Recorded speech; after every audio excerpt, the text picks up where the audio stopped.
Assalamualaikum warahmatullahi wabarakatuh. Salam sejahtera bagi kita semua. Puji dan syukur saya panjatkan atas kehadirat Allah Subhanahu wa taala karena rahmat dan karunia-Nya saya dapat menyelesaikan proposal ini dan diberi kesempatan untuk memaparkan hasil penelitian saya. Yang saya hormati Bapak Dr. Kisno MPD selaku dosen pengampu mata kuliah Metodologi Pendidikan Islam Anak Usia Dini. Perkenalkan, nama saya Mary Lucia Anggraini dengan NPM 2401042005 dari Program Studi Pendidikan Islam Anak Usia Dini, Universitas Islam Negeri UIN Jurusan Lampung.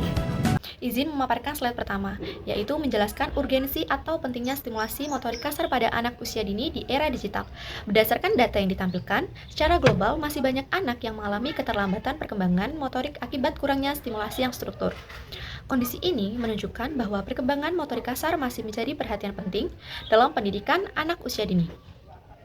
Di tingkat nasional, tantangan yang dihadapi adalah belum optimalnya pelaksanaan aktivitas fisik motorik di beberapa lembaga pendidikan anak usia dini. Selain itu, meningkatnya penggunaan gawai dan screen time menyebabkan anak lebih banyak melakukan aktivitas pasif dibandingkan bermain aktif yang melibatkan gerakan tubuh. Padahal, kemampuan motorik kasar sangat penting karena menjadi dasar bagi keseimbangan, koordinasi tubuh, kepercayaan diri, dan kesiapan anak dalam mengikuti kegiatan belajar. Jika tidak diberikan stimulasi yang tepat, keterlambatan perkembangan motorik dapat berdampak pada perkembangan anak di masa mendatang. Pada slide kedua, menunjukkan adanya kesenjangan antara teori dan praktik yang ada di lapangan. Secara ideal, tari dapat digunakan sebagai kegiatan stimulasi motorik kasar yang dilakukan secara rutin, karena terbukti meningkatkan koordinasi, keseimbangan, dan kelincahan pada anak.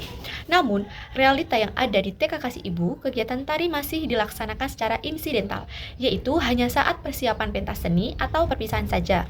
Akibatnya, stimulasi motorik kasar anak belum berlangsung secara berkelanjutan. Berdasarkan kondisi tersebut, penelitian ini dilakukan untuk mengkaji peran guru dalam mengoptimalkan kegiatan tari sebagai program stimulasi motorik kasar yang terencana dan berkesinambungan. Slide selanjutnya, terdapat rumusan masalah penelitian. Berdasarkan latar belakang dan kesenjangan yang telah dijelaskan sebelumnya, penelitian ini difokuskan pada dua rumusan masalah utama. Rumusan masalah yang pertama adalah bagaimana peran guru dalam pengembangan motorik kasar melalui kegiatan tari pada anak usia dini di TK Kasih Ibu. Pertanyaan ini bertujuan untuk mengetahui bagaimana guru merencanakan, melaksanakan, membimbing, serta mengevaluasi kegiatan tari sebagai sarana pengembangan motorik kasar pada anak. Rumusan masalah yang kedua yaitu apa saja faktor pendukung dan faktor penghambat yang mempengaruhi peran guru dalam pengembangan motorik kasar melalui kegiatan tari. Pertanyaan ini penting untuk mengetahui berbagai kondisi yang membantu maupun menghambat pelaksanaan kegiatan tari yang ada di sekolah, baik yang berasal dari guru, anak, sarana-prasarana, maupun dukungan lingkungan sekolah dan orang tua. Pada slide keempat menjelaskan tujuan penelitian serta manfaat yang diharapkan dari penelitian yang dilakukan. Tujuan utama penelitian ini ada dua. Yang pertama, yaitu untuk mendeskripsikan secara komprehensif bagaimana peran guru dalam mengembangkan motorik kasar anak usia dini melalui kegiatan tari di TK Kasih Ibu. Yang kedua, yaitu untuk menganalisis faktor-faktor pendukung dan penghambat yang mempengaruhi pelaksanaan peran guru tersebut di lapangan. Selain tujuan penelitian ini juga memiliki manfaat praktis bagi berbagai pihak. Yang pertama, yaitu bagi guru. Hasil penelitian dapat memberikan strategi dan referensi dalam merancang pembelajaran yang kreatif, menarik, dan berkelanjutan melalui kegiatan tari. Kemudian, yang kedua, bagi kepala sekolah. Hasil penelitian dapat menjadi bahan pertimbangan dalam menyusun kebijakan atau program pembelajaran yang mendukung pengembangan motorik kasar anak melalui kegiatan seni. Selanjutnya, bagi orang tua, penelitian ini dapat menambah wawasan mengenai pentingnya stimulasi motorik kasar sehingga dapat dilanjutkan dan didukung di lingkungan rumah. Sedangkan bagi akademis atau peneliti selanjutnya, penelitian ini diharapkan dapat menjadi referensi empiris terkait integrasi kegiatan seni tari dalam pengembangan motorik kasar anak usia dini. Dengan demikian, penelitian ini tidak hanya memberikan manfaat secara teoritis, tetapi juga memiliki manfaat praktis bagi berbagai pihak yang terlibat dalam pendidikan anak usia dini. Pada slide selanjutnya, yaitu menjelaskan landasan teori mengenai peran guru dalam pembelajaran. Dalam penelitian ini, guru diposisikan sebagai agen scaffolding berdasarkan teori Vygotsky, yaitu pihak yang memberikan bantuan dan pendampingan agar anak dapat mencapai kemampuan yang lebih optimal. Peran guru dalam pengembangan motorik kasar melalui kegiatan tari terdiri dari beberapa dimensi. Dimensi yang pertama yaitu guru sebagai demonstrator, yaitu guru memberikan contoh gerakan yang benar sehingga anak dapat mengamati dan menirukan gerakan tersebut. Peran ini didukung oleh teori belajar sosial Bandura yang menekankan pentingnya pembelajaran melalui pengamatan dan peniruan. Kemudian yang kedua, guru sebagai fasilitator. Guru menyediakan lingkungan belajar yang aman, nyaman, serta media yang mendukung anak untuk bergerak dan bereksplorasi. Yang ketiga, peran guru sebagai motivator, yaitu guru memberikan dorongan, semangat, dan rasa percaya diri kepada anak agar berani mengikuti kegiatan tari dan mencoba berbagai gerakan. Kemudian yang keempat, sebagai pembimbing, yaitu guru mendampingi anak secara bertahap sesuai kemampuan masing-masing. Peran ini berkaitan dengan konsep Zone of Proximal Development dari Vygotsky, yaitu membantu anak mencapai kemampuan yang belum dapat dilakukan secara mandiri. Kemudian yang kelima yaitu guru sebagai komunikator, yaitu guru membangun interaksi yang positif dan edukatif sehingga instruksi yang diberikan dapat dipahami dengan baik oleh anak. Kemudian yang keenam, guru sebagai evaluator, yaitu guru melakukan observasi dan pengamatan perkembangan anak untuk mengetahui sejauh mana kegiatan tari berkontribusi terhadap perkembangan motorik kasar mereka. Nah, dari keenam dimensi inilah yang akan menjadi acuan dalam menganalisis peran guru pada penelitian ini. Pada slide ini menjelaskan indikator perkembangan motorik kasar yang menjadi fokus dalam penelitian. Motorik kasar merupakan kemampuan anak dalam menggunakan otot-otot besar tubuh untuk melakukan berbagai aktivitas gerak. Pada anak usia 5-6 tahun, terdapat 4 indikator utama yang diamati. Yang pertama yaitu ada keseimbangan, yaitu kemampuan anak mempertahankan posisi tubuh baik dalam keadaan diam maupun saat bergerak. Contohnya, berdiri dengan satu kaki atau berjalan mengikuti garis tertentu. Kemudian yang kedua, itu koordinasi, yaitu kemampuan mengkoordinasikan gerakan beberapa bagian tubuh secara bersamaan, seperti tangan, kaki, dan kepala. Dalam kegiatan tari, koordinasi terlihat saat anak mengikuti irama sambil melakukan gerakan yang teratur. Kemudian yang ketiga, terdapat kelincahan, yaitu kemampuan berpindah posisi atau mengubah arah gerakan dengan cepat tanpa kehilangan keseimbangan. Kemudian yang keempat, yaitu kekuatan dan kelenturan, yaitu kemampuan anak melakukan gerakan seperti melompat, membungkuk, berputar, atau merentangkan anggota tubuh dengan baik. Keempat indikator tersebut digunakan untuk melihat bagaimana kegiatan tari dapat mendukung perkembangan motorik kasar pada anak usia dini. Selain itu, perkembangan motorik kasar tidak hanya dipengaruhi oleh kematangan biologis anak, tetapi juga dipengaruhi oleh kualitas stimulasi yang diberikan guru dan lingkungan yang ada di sekitar anak. Slide selanjutnya yaitu menjelaskan bahwa tari merupakan media stimulasi yang efektif untuk mengembangkan motorik kasar anak. Melalui kegiatan tari, anak menggunakan otot-otot besar, melatih keseimbangan, serta meningkatkan koordinasi gerak tubuh secara bersamaan. Pelaksanaan kegiatan tari terdiri dari 4 tahapan.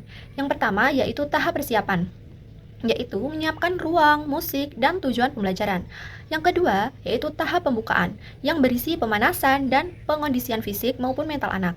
Kemudian yang ketiga yaitu tahap inti, yaitu guru memberikan contoh gerakan, anak mengeksplorasi gerakan, dan guru memberikan bimbingan. Kemudian tahap yang keempat yaitu tahap penutup, yang meliputi pendinginan, apresiasi, dan evaluasi kegiatan.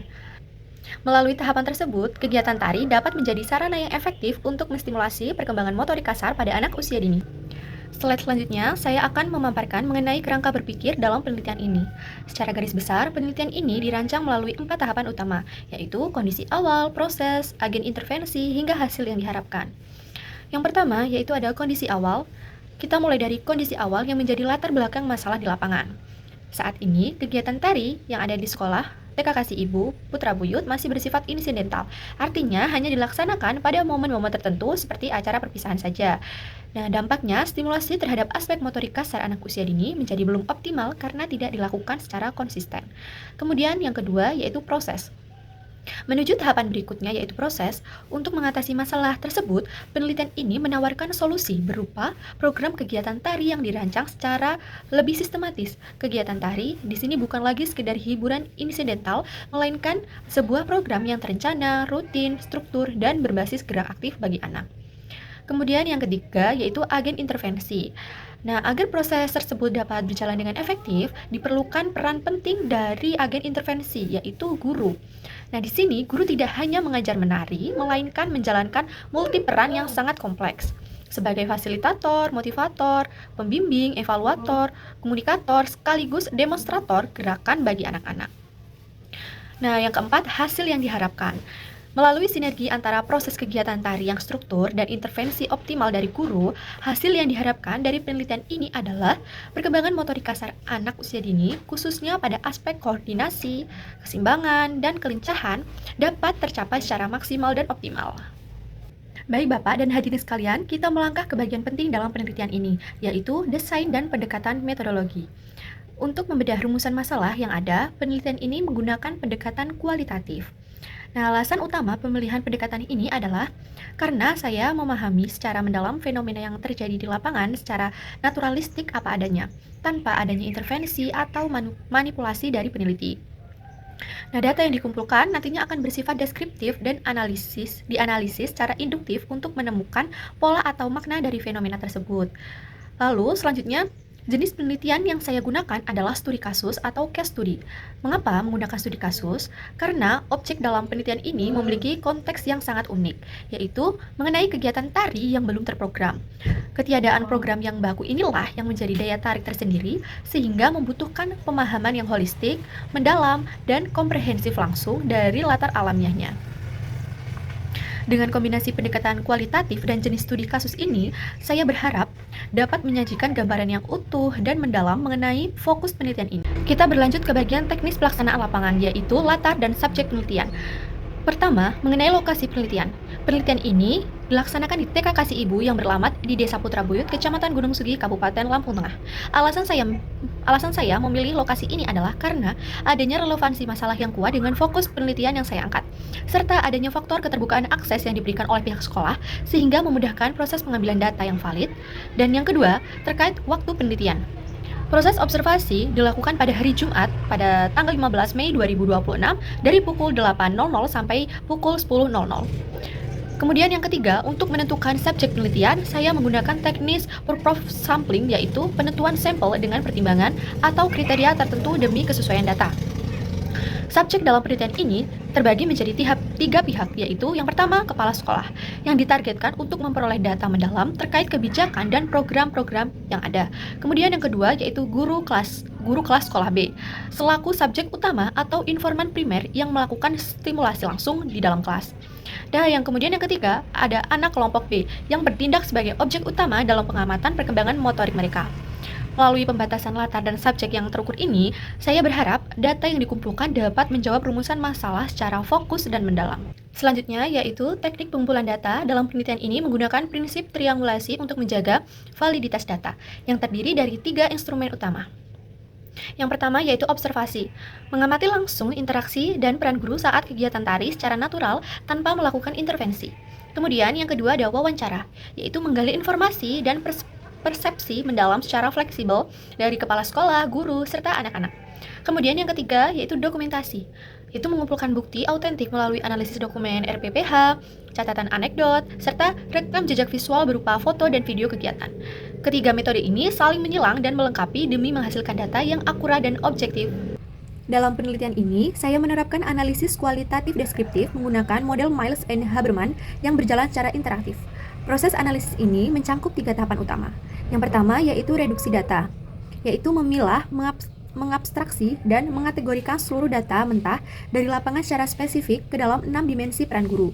Kemudian yang kedua, penyajian data atau display, yaitu menyusun data yang telah direduksi ke dalam bentuk narasi deskriptif dan matriks temuan agar pola interaksi guru dan anak mudah dipahami. Kemudian yang ketiga, yaitu penarikan kesimpulan dan verifikasi, yaitu melakukan interpretasi data secara iteratif atau berulang yang divalidasi kembali dengan kondisi nyata di lapangan untuk menghasilkan kesimpulan akhir yang valid. Melalui siklus analisis yang struktur ini, data yang dikumpulkan akan diolah secara tajam untuk menjawab rumusan masalah. Demikian pemaparan hasil penelitian yang dapat saya sampaikan.